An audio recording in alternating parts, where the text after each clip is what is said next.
নমস্কার বন্ধুরা, অনিতার হেসেলে সবাইকে স্বাগতম। আমি আজকে বিস্কুট দিয়ে কিভাবে আইসক্রিম করতে হয় সেটা দেখিয়ে দেব। আজকের আমি আইসক্রিম করার জন্য এই বিস্কুটটা ব্যবহার করছি। এই ইউনিবিকের এই বিস্কুটটা আমি নিয়েছি।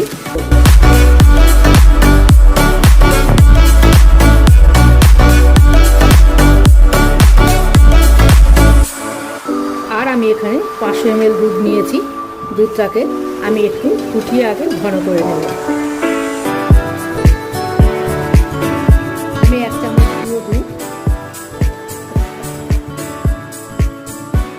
2 চামচ,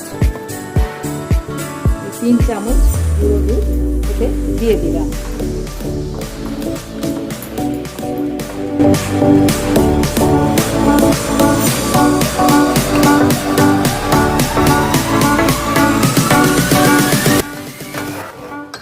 দুধটা গুলে গেছে, এবার আমি চিনি দিয়ে দিচ্ছি।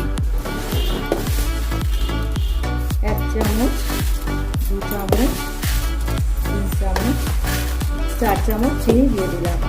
মিষ্টিটা যে যার পরিমাণ অনুযায়ী দেবেন। আমার মনে হলো 4 চামচে মিষ্টি হয়ে যাবে। যদি না হয় তখন আমি আর একটু চিনি দিয়ে দেব। যতক্ষণ না চিনিটা গলছে ততক্ষণ আমি এটাকে ফুটিয়ে নেব। আমি কয়েকটা আমন্ড বাদাম আর কাজু বাদাম নিয়েছি। এটা অল্প করে ঘিয়ে ভেজে নিয়ে আমি এটাকে মানে কুচি কুচি করে নেব। একেবারে মিহি করব না, একটু দানা দানা করে কুচি কুচি করে নেব, মানে থেতো করে নেব। নিয়ে এটা আইসক্রিমের মধ্যে দেব। দিলে আইসক্রিমটা যখন খাবেন গালে পড়বে, খুবই ভালো লাগবে।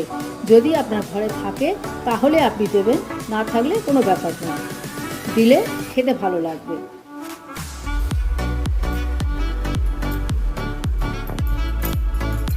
অল্প পরিমাণে দেব, শুধু একটু ঘি এটা ভেজে নেওয়ার জন্য।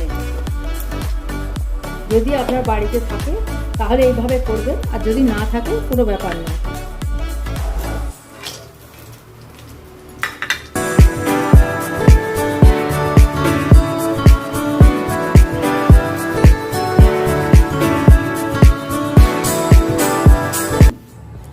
বিস্কুটটা আমার গুঁড়ো করা হয়ে গেছে, আর দুধটাও আমার ঘন হয়ে গেছে। এবার আমি এই বিস্কুটের গুঁড়োটা দুধের মধ্যে মিশিয়ে দেব।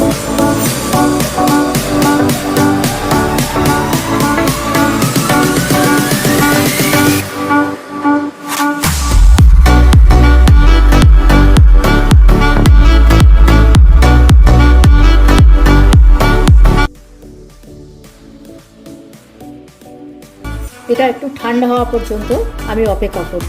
ততক্ষণে আমি বাদামগুলো হালকা গুঁড়িয়ে নিয়ে ওর মধ্যে মিশিয়ে দেব।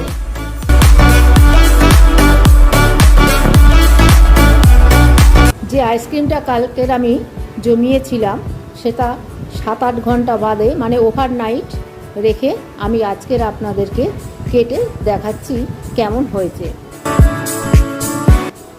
দেখুন কি সুন্দর জমে গেছে, এটা কি সুন্দর দেখতে হয়েছে। এটা খেতেও খুব সুন্দর হয়েছে। খুব কম উপকরণ দিয়ে আমি এই আইসক্রিমটা বাড়িতে বানিয়েছি।